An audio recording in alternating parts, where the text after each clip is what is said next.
Welcome everybody to this final episode about unity. It wasn't too long ago that the world was thought to be flat. So what we should have learned by now is that the paradigms build our reality. That means that even though everyone thinks something works in a certain way, and we can actually see it with our eyes, there's still an allowance for something happening in a completely different manner, and there's always another explanation or a different reality. So as time progressed, ideas were slowly replaced by others. For example, electrics and magnetism were first thought to be different forces, but then was found out that they have the same origin. The same happened with space, time, matter and energy, and the combination and the same origin of all is described in the relativity theory. However, we don't know what is next. The theory of everything? Who hasn't heard of the hopes about, what's put into the search of the unified field theory? Whatever we will find out, it is not with the use of our current tools, because the Newton-based causal and atheistic world can't explain many phenomena in the universe, and most important, it will never be able to do so.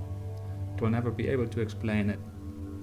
For example, the Big Bang and the creation of the universe, or the reason of existence, or the creation of consciousness from matter, or the other way. Changing the way we search, we might actually find the formula in the end, but we might also discover that we are part of the formula, thus making the search completely obsolete. So here are some ideas that should make you think. The simplicity of unity, unknown dimensions of thought, our true being and the speed of light, invisible fields, gravity, and information. Let's start with first, the simplicity of unity.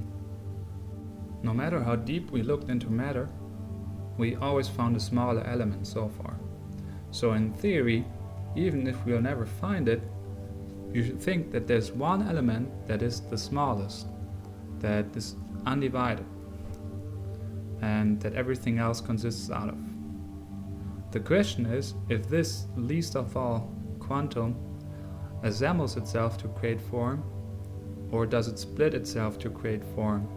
Another question is if this smallest of all quantum is infinitely small or infinitely big, or if that matters in the end if talking about infinity. On the other hand, quantum reality suggests that we only find something smaller because we look, because we want to find something. Observer and the observed is one, consciousness, presence. So no matter from which perspective you look, unity is real. If we assume that matter creates our world and our being, we are one. If we believe that consciousness creates our world, our life, then we are also literally one. Let's take this as our puzzle piece number one. The second topic is the unknown dimensions of thought. When it comes to dimensions, we actually have problems understanding how many dimensions we physically live in. There are dimensions above our level of comprehension, and that in two very contradicting ways.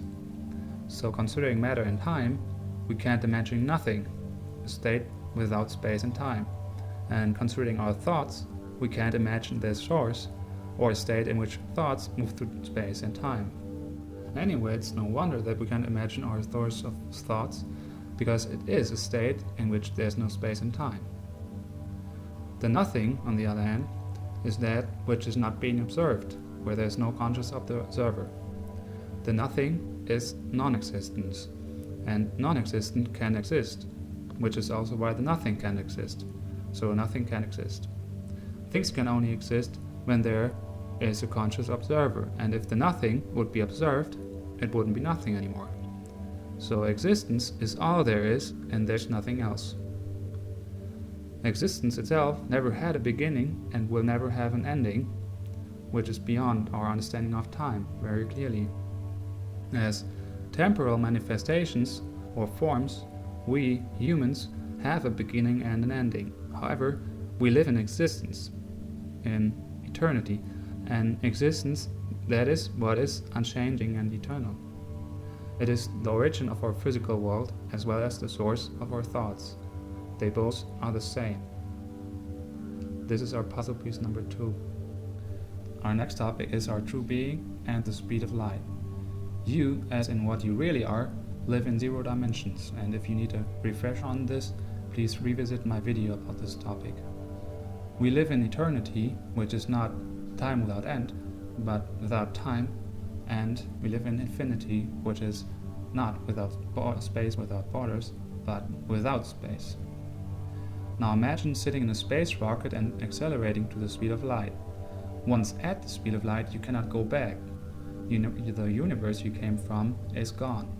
So, you may think, I'll just slow down again and then I come back, but remember, at the speed of light you travel infinitely far in no time, so there's no place to return to. Where do you think you pop out in the universe after you traveled infinitely far? Your new speed is basically 0, it can't be determined anymore since there's nothing to relate to.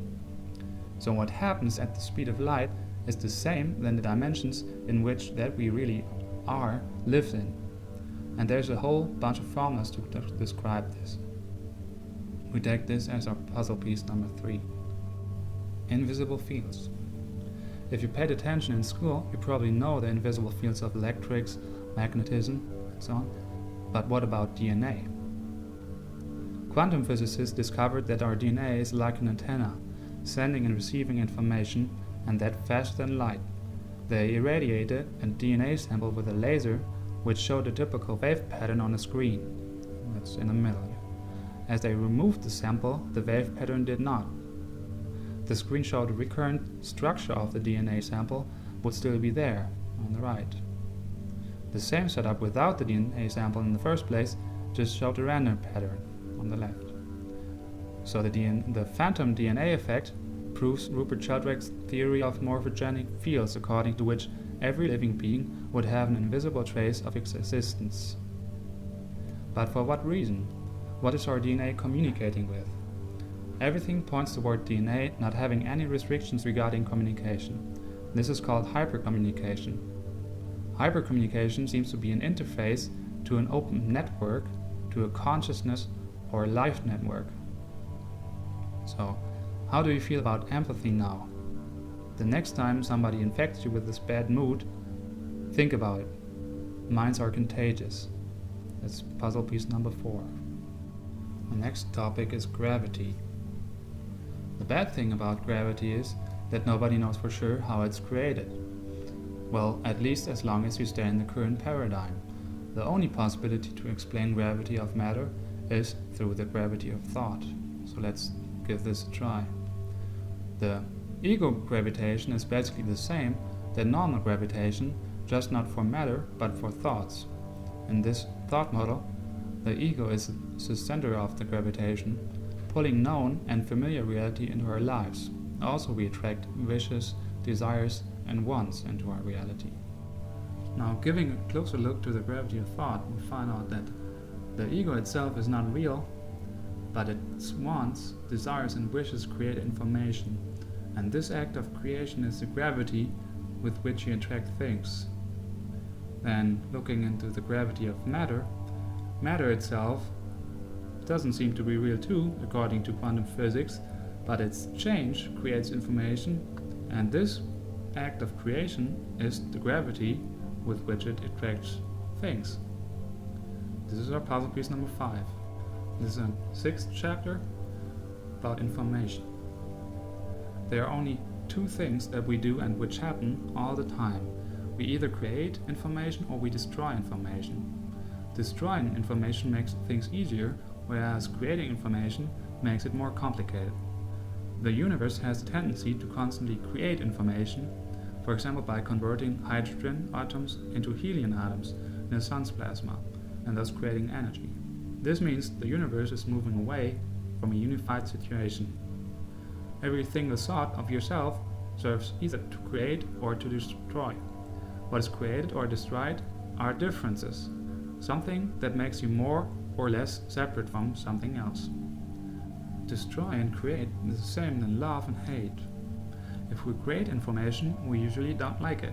For example, if you ask yourself why you're not as perfectly beautiful as whatever supermodel, you'll probably not like yourself so much.